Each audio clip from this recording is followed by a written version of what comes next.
ओम सर्वधर्मस्थापकस्त्वं सर्वधर्मस्वरूपकः आचार्याणां महाचार्यो रामकृष्णाय ते नमः। यथाग्नेर्दाहिका शक्ति रामकृष्णे स्थिता हेया सर्वविद्यास्वरूपां तां शारदां प्रणमाम्यहम्। परतत्त्वे सदा लीनो रामकृष्ण समाज्ञया यो धर्मो स्थापनरतो वीरेशं तं नमाम्यहम्।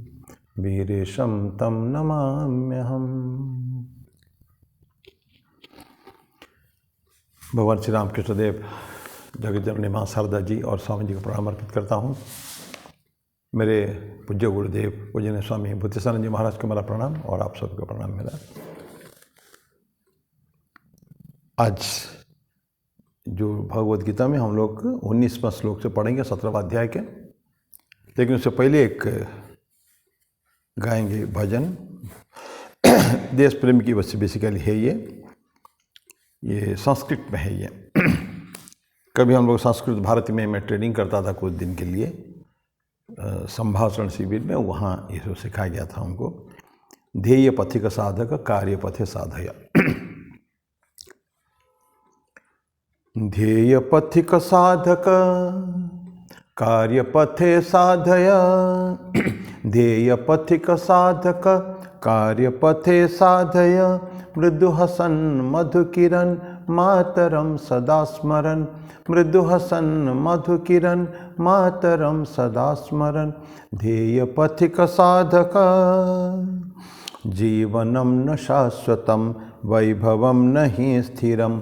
जीवनम न शाश्वतम वैभवम न हि स्थिरम। स्वार्थलेपनं विना यत्कृतं हि तच्चिरं।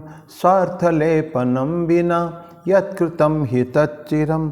सरलता स्वजीवने चिंतने सदोच्चता। सरलता स्वजीवने चिंतने सदोच्चता। समाज पोषिता वयं समाज पोषकाश्चिरं। समाज पोषिता वयं समाज पोषकाश्चिरं। ध्येय पथिक साधक कार्य पथे साधय। ध्येय पथिक साधक कार्य पथे साधय। मृदु हसन मधु किरण मातरम सदा स्मरन्। मृदु हसन मधु किरण मातरम सदा स्मरन्। ध्येय पथिक साधक यच्च मनसि चिन्त्यते यच्च कीर्त्यते गिरा। यच्च मनसि चिन्त्यते यच्च कीर्त्यते गिरा। तच्च मूर्तरूपताम् एति नित्यजीवने। तच्च मूर्तरूपताम् एति नित्यजीवने। जनन्यनन्यचरणयोः समर्पितस्वजीवना। जनन्यनन्यचरणयोः समर्पितस्वजीवना। ध्येय साधन व्रता वयं भवेम संगता। ध्येय साधन व्रता वयं भवेम संगता। ध्येय पथिक साधक कार्य पथे साधय। ध्येय पथिक साधक कार्य पथे साधय।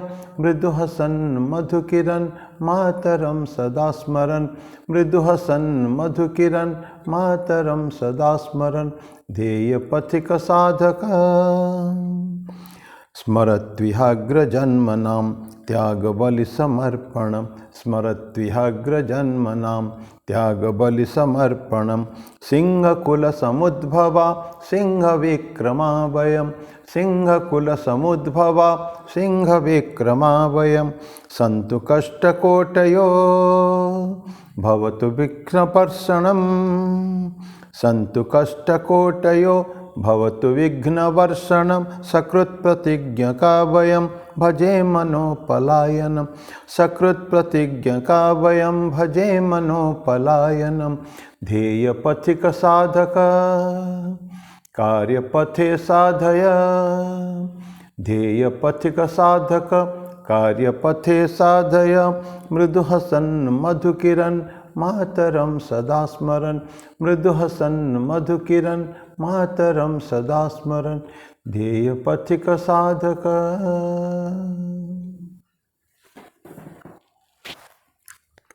कर्म योगियों को क्या गुण होना चाहिए उसके बारे में बता रहेंगे। ध्येय के पथ में हमको लगातार लगे रहना है।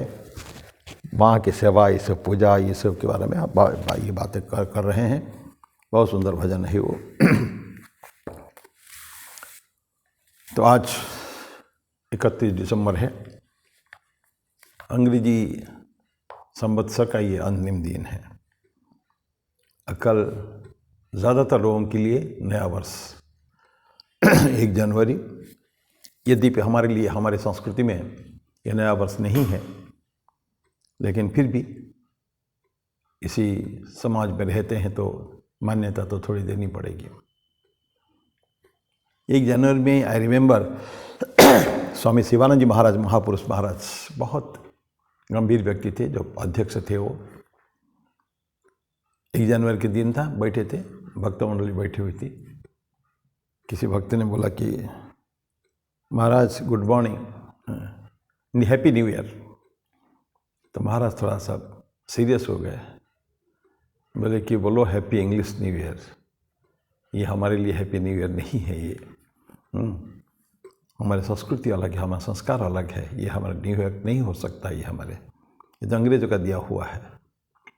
और कुछ चतुर्दश या 14वां या 15वां जो सदी में, आज से 8 साल 9 साल पहले ये सब बदला गया है, कैलेंडर बदला है ना। ग्रिगोरियन कैलेंडर जो हुआ, पोप ग्रिगोरी थे, उन्होंने कैलेंडर को बदलवाया था कुछ 7 8 9 साल पहले। उससे पहले कुछ और कैलेंडर रहा करता था। एनीवे, हम इसके लिए आज बात नहीं करेंगे। बात करेंगे कल 1 जनवरी बहुत इम्पोर्टेंट डे भगवान श्री रामकृष्ण देव के जीवन में है और रामकृष्ण मिशन के इतिहास में भी। वो है कल्पतरु दिवस, 1 जनवरी। वैसे हमारे भक्त लोग सो कल्पतरु जानते हैं, लेकिन थोड़ी सी संक्षिप्त में थोड़ा वर्णन, थोड़ा चर्चा करेंगे। एक बहुत अच्छा, जो कल तो हम लोग मिल नहीं पाएंगे, तो कल के बारे में, कल के लिए थोड़ा सा आज चर्चा कर लें। 1 जनवरी 1886 का दिन है।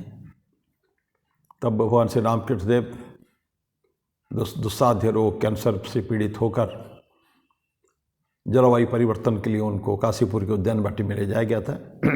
गंगा किनारे अत्यंत सुरम्य स्थान है, रमणीय स्थान है, बहुत सुंदर बगीचा। और उस समय में भीड़ भड़ाका बिल्कुल नहीं थी उस एरिया में।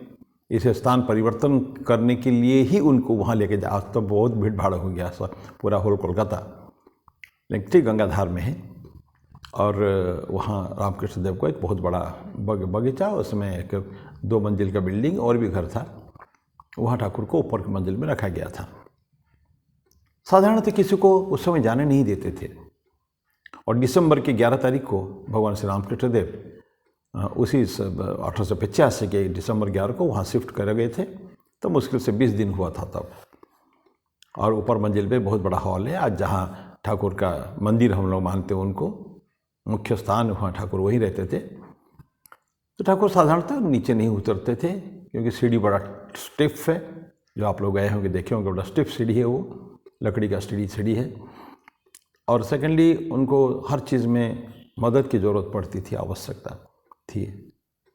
कंटिन्यूसली उनका भक्त मंडली जो है, विशेषकर अंतरंग भक्त जो है, ये बालक भक्त जो है, नरेंद्र राखाल वगैरह, वहाँ रहते थे। बारी बारी में वो लोग 24 घंटा उनके पास कोई ना कोई अटेंडेंट रहता था। तो ऐसे समय में उस दिन 1 जनवरी के दिन ठाकुर को थोड़ा सा अच्छा लगा, रामकृष्ण देव को।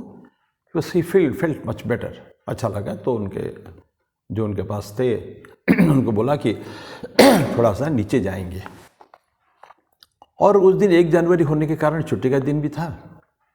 और काफ़ी सारे 30-32 भक्त मंडली नीचे एकत्रित हुए थे। और दोपहर का समय करीब 3 बजे का, पौने 3 बजे का समय होगा। बैठ के सब कोई आम पेड़ के नीचे, कोई कहीं आपस में सब बातचीत कर रहे थे। और उस समय में रामकृष्ण देव उतरते हैं।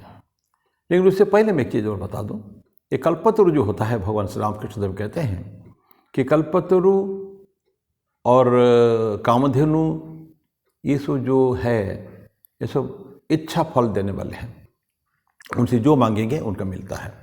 ये सब आपके समुद्र मंथन से निकले थे। तो वहाँ लेकिन ठाकुर बोलते कि कल्पतरु के नीचे जाने के जाकर मांगना पड़ता है। चतुर्वर्ग के फल धर्म अर्थ काम मोक्ष जो मांगेंगे उसको मिलता है वहाँ। तो ये हमको चाहिए जो मांगेंगे, पैसा मांगेंगे तो पैसा मिल सकता है, लेकिन प्रश्न है कि क्या मांगना है। और ठाकुर तो कल्पतरु थे, ये नहीं कि केवल 1 जनवरी को ही कल्पतरु हुए थे, जिसके बारे में हम चर्चा करेंगे।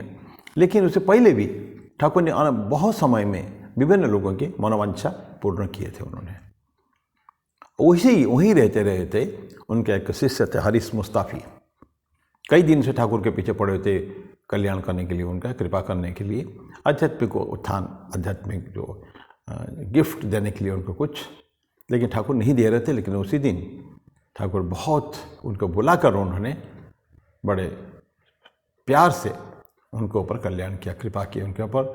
बहुत गदगद हो गया वो हरीश मुस्ताफ़ी, सबको जाके बोला ये चीज़, आज ठाकुर ने मेरा कल्याण कर दिया ऐसे करके। फिर ये तो सुबह का समय था वो। और इस तरह के कई बार ठाकुर ने कितने लोगों को स्पर्श करके, किसी को जिह्वा पर मंत्र लिख के अनेक लोगों को किया है। इसके ऊपर हम जान ही रहे हैं। प्रश्न का बोले संक्षेप में, आज के कल के बाद जो 1 जनवरी के बाद उस दिन तो ठाकुर नीचे उतरे 2:45-3 बजे। गर्म ठंडी का मौसम थी तो साल फाल पढ़ रखे थे, टोपी पहना रखे थे उन्होंने, वे कान ढाका टोपी उसको कहते हैं, जिसमें कान पूरा कवर करके। लेकिन जैसे ठाकुर उतर रहे हैं उसको देख के सभी लोग स्तब्ध हो गए। कोई कल्पना नहीं किया था ना कि ऊपर जाने का मना, और वहाँ बैठ के गप्पे मार रहे हैं सब लोग हैं। तो गप्पे में तो ईश्वर चिंतन ही कर रहे थे, सत्संग ही कर रहे थे सब। ठाकुर को वहाँ जाने पर ठाकुर की बातें और ईश्वरीय बातें के अलावा कुछ करते ही नहीं थे वो लोग। तो लेकिन जो रामकृष्ण देखेंगे दूर से, सब आनंद से विभोर हो गए सब लोग, और आके जैसे ठाकुर जाके जा रहे हैं एक पेड़ के पास जाके ठाकुर खड़े हो गए और सभी आके उनको प्रणाम करने लगे और खो रामकृष्ण देव की जय सब को बोलने लगे। और उस समय लेकिन गिरीश भी थे उस समय में। तो गिरीश तो ठाकुर का बहुत प्रचार करते थे ना। एक तो केशव सेन थे, फिर गिरीश पत्र पत्रिकाओं में और वर्ड ऑफ माउथ लोगों से बोलते बोलते ठाकुर के अवतारत्व के बारे में, ठाकुर अवतार है। गिरीश को तो बहुत वो था ना विश्वास ठाकुर के ऊपर। तो गिरीश को देख के ठाकुर बोले कि गिरीश, तुमने इसमें, मुझ में तो नहीं बोल सकते, इसमें तुमने क्या ऐसे देखा है कि चारों तरफ तुम कुछ प्रचार कर रहे हो मेरे बारे में कि मैं अवतार हूँ, क्या हूँ, इसके बारे में तो चर्चा करते हो। तुमने क्या देखा ऐसा? अत्यंत इमोशनली सरचार्ज होकर गिरीश बोलता है कि घुटने टेक कर बैठ गया उनके पाँव के पास, कि बोल के जिसका वखान व्यास और वाल्मीकि नहीं कर पाए। व्यास मतलब महाभारत के रचयिता, वाल्मीकि रामायण के रचयिता, भगवान कृष्ण और राम के बारे में जिन्होंने लिखा है, बहुत डिटेल में लिखा है जिन्होंने, उन्होंने भी इतनी नहीं कर पाए। भगवान की लीला को गायन करते करते नहीं इतनी कर पाए। लेकिन अब मैं जो व्यास वाल्मीकि जिसका बखान नहीं कर पाए, मैं तुच्छ जीव, ये मैं क्या कर सकता हूँ। तो इससे उनका जो इमोशन, उनका जो भावना, बोलने की जो भाव भंगी है, उसको देखे ठाकुर एकदम समाधि में जाने लगे। तो लेकिन बोले तुमको मैं क्या कहूँ, आशीर्वाद करता हूँ कि सबको कल्याण हो सबका पर। तो ये जो उन्होंने दिया आशीर्वाद, सबका चैतन्य हो, कल्याण में चैतन्य हो, सवार चैतन्य हो। चैतन्य वो स्थिति है जो हम जड़ सत्ता है ना, जड़ जगत में ज़्यादातर रहते हैं। तो जो सुपर कॉन्शियस स्टेट जिसको कहते हैं हम लोग, कॉन्शियसनेस में जो ऊपर स्टेज में जाते हैं उसको हम चैतन्य सत्ता कहते हैं। जड़ और चैतन्य प्योर अद्वैती कंसेप्ट है ये। ईश्वर के जो है भाव, उनको वो कहते हैं चैतन्य, तुम्हारा सबका चैतन्य हो। ये जो उन्होंने आशीर्वाद दे दिया, इससे बड़ा आशीर्वाद और आध्यात्मिक जगत में कुछ नहीं हो सकता है। धन संपत्ति या कुछ सक्सेस इन मटेरियल लाइफ में वो तो हो सकता है कि कोई भी छोटे छोटे साधु भी दे देते हैं, विभिन्न प्रकार के आजकल टोटके वगैरह भी होते हैं। तो गंढा और ये मूंग अंगूठी और ये सब माला, ये सब चीज़ तो बहुत लोग देते हैं, लेकिन ठीक ठीक जो चाहे हमको मांगना चाहिए। क्या रामकृष्ण तो बताते हैं, माँ भी बोलती है, कभी भी भौतिक संपत्ति ईश्वर से नहीं मांगना चाहिए। मांगते हैं लोग, लेकिन मांगना क्या चाहिए हमको? जिसमें परम कल्याण हो, आध्यात्मिक ईश्वर लाभ मनुष्य जीवन का उद्देश्य है, ऐसा भगवान श्री रामकृष्ण देव ने कहा था। तो वही मांगना है। मांगना अगर ठीक ठीक, सा ठाकुर बोलते हैं ना शंभू मलिक को कि तुम भगवान अगर आ जाएंगे तुम्हारे पास, क्या तुम ये लौकी और कुमड़ा यही मांगोगे जाके? नहीं। इसको बताता ना कि हॉस्पिटल स्कूल को बना दूँ, बोलिए, तो ठाकुर उसको बोलते हैं शंभू कि तुम ये सब छोटी छोटी बातें हैं, सो स्कूल और हॉस्पिटल, तालाब खोदना, कुआं खोदना, ये सब छोटी छोटी बातें हैं। क्या भगवान तुम्हारे पास आएंगे, ईश्वर तुम्हारे पास आएंगे, क्या तुम इसको लाऊ कुमड़ा मांगोगे? नहीं।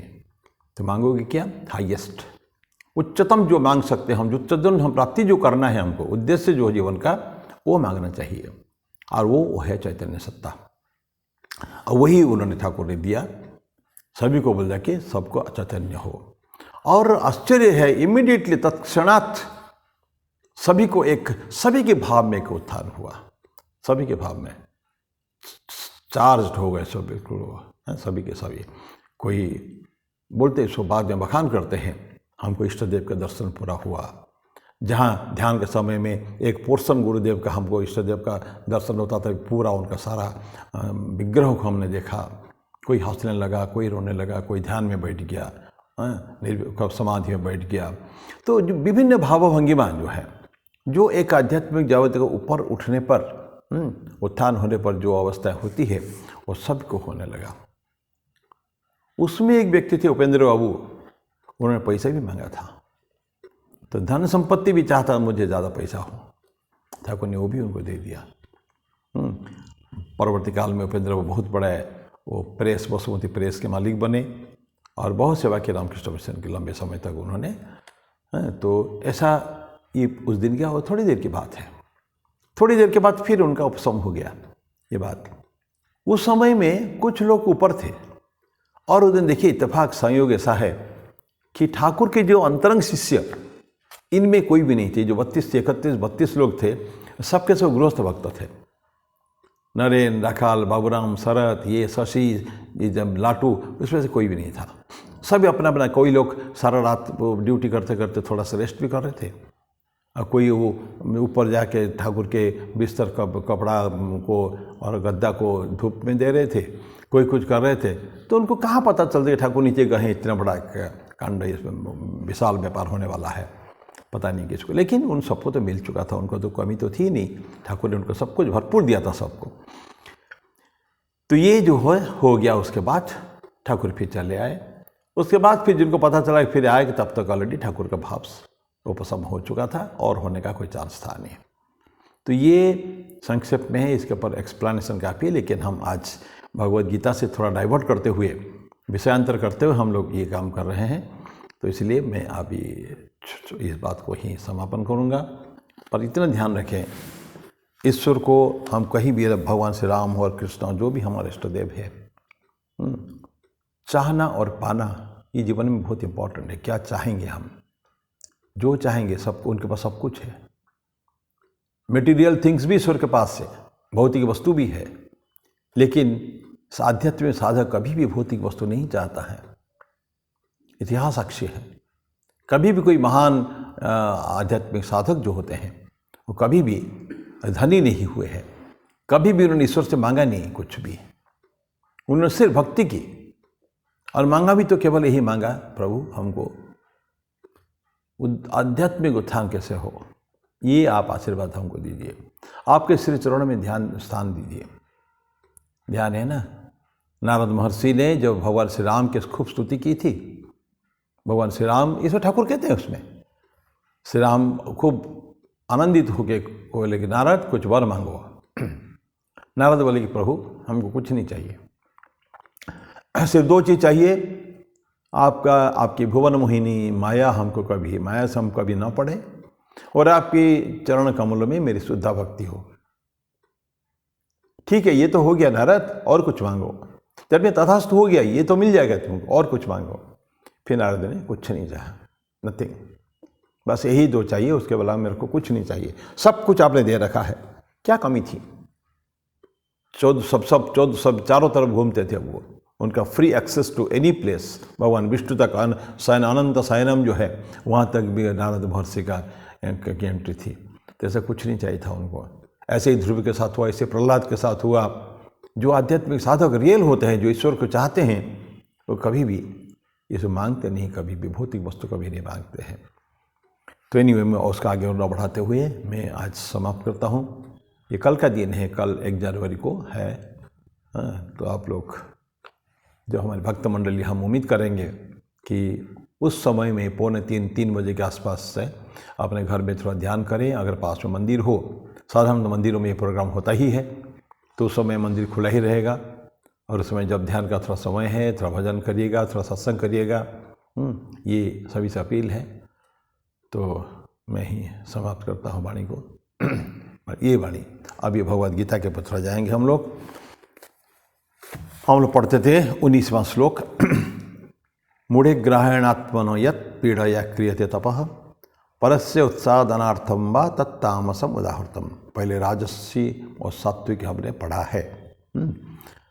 मूढ़तापूर्वक दुराग्रह से स्वयं के शरीर को पीड़ा देकर अथवा दूसरे के विनाश के लिए जो तप किया जाता है और तामसी कहा जाता है। अपने को पीड़ा भी देना है और दूसरे को कष्ट भी देना है, दूसरों के विनाश के लिए। ये तो डेंजरस। आध्यात्म में कहीं भी दूसरे के प्रति अकल्याण के भाव नहीं है, सिर्फ कल्याण ही कल्याण है। भगवान श्री रामकृष्ण देव, माँ शारदा जीवन ने कभी भी उनके वाणी, कोई ऐसी वाणी नहीं निकली जुबान से कि जिसमें दूसरा का अमंगल हो, अकल्याण हो। हमेशा हम भजन गाते हैं हम लोग, सर्वे भवन्तु सुखिनः सर्वे सन्तु निरामयाः सर्वे भद्राणि पश्यन्तु मा कश्चित् दुःख भाग् भवेत्। ये तो हम प्रार्थना करते हैं और उसी के साथ साथ हम गए कि नहीं इसका सत्यानाश हो जाए या वो जाए, गड्ढे में जाए, हमको ऐसा परस्पर कष्ट दिया, मैं उसको देख लूँगा। ये भावना अगर मन में आए, नहीं आना चाहिए। तो बोलते कि दुराग्रह भी है और दूसरे के विनाश के लिए अपने शरीर को पीड़ा देकर भी, शरीर को पीड़ा नहीं देना चाहिए।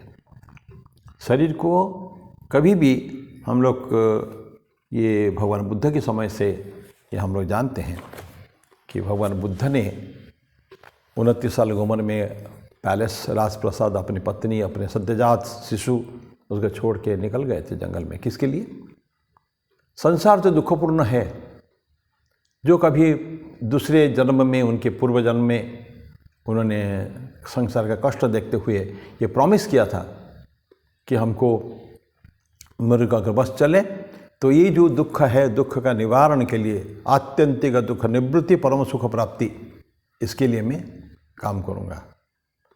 और उसी दिन, उसी जन्म में उनको एक आकाशवाणी होती है रात को 12 बजे, जब सारे खूब भोग विलासिता में होकर पैलेस से डांस पर देख के आए हैं और बगीचा में बैठे हैं, अपने राज के पैलेस गार्डन में बैठे हैं। वहाँ उनको आकाशवाणी होती है, Siddharth awake, wake up to your promises. तो जो कभी कसम खाया था उसको उठो, जागो। यस, बार बार ये आकाशवाणी हुई तो उन्होंने फिर घर छोड़ देते हैं। चाहते हैं किसके लिए? इस आत्यंतिक दुख निवृत्ति के लिए। दुख का निवारण कैसे हो, क्या उपाय है? ज्ञान की प्राप्ति चाहिए उसके लिए। तो 6 साल तपस करते हैं, कठोर तपस करते हैं, स्थान बदलते हैं, गुरु बदलते हैं, लेकिन इतनी कठोर तपस्या थी, सक्सेस नहीं हो पा रहा उनका। फिर इतिहास साक्षी है कि उन्होंने फाइनली सोचा नहीं, कुछ शरीर को थोड़ा इतना कष्ट देना नहीं है। उपवास थे, निर्जला उपवास, नदी में स्नान करके आते आते बेहोश हो गए थे। बाद में जाके बैठे, सुजाता उस जो वहाँ की जंगल की जो ट्राइबल कम्युनिटी जो है, उनके चीफ की बेटी सुजाता, वो लेके आई है खीर पायस लेके आई, हर रोज आती थी, कहीं कोई भी जगह दे देती थी, कोई ईश्वर को, भगवान को अर्पित। उस दिन इनको अर्पित किया, उनको खाया, खा के थोड़ा सा शरीर में शक्ति हुई। फिर उन्होंने वो गाना सुना, उन्होंने नर्तकियों के गाना सुना, जो पासर्स पाई जो ग्रुप जा रहे थे गाना गाते गाते, बीड़ा के तार को इतना भी कठिन मत करो, जैसे टाइट मत करो कि वो टूट जाए, और इतना ढीला भी मत छोड़ो कि संगीत ना निकले। दैट मीन्स बहुत ढीला भी नहीं कर सकते हैं, बहुत कठिन भी नहीं कर सकते हैं, टाइट भी नहीं कर सकते हैं। जीवन ठीक ऐसा ही है, हमको शरीर को कष्ट नहीं देने का है।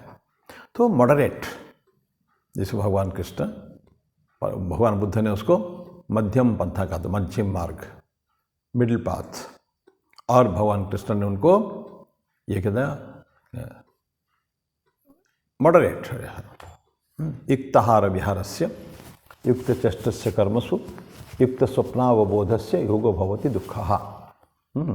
दुख से कट जाना चाहिए, योगो भवति दुःखः। इसकी हम चर्चा की है मेरे ख्याल में कभी ना कभी। तो कहा हमको शरीर को कभी कष्ट हमको नहीं देने का है।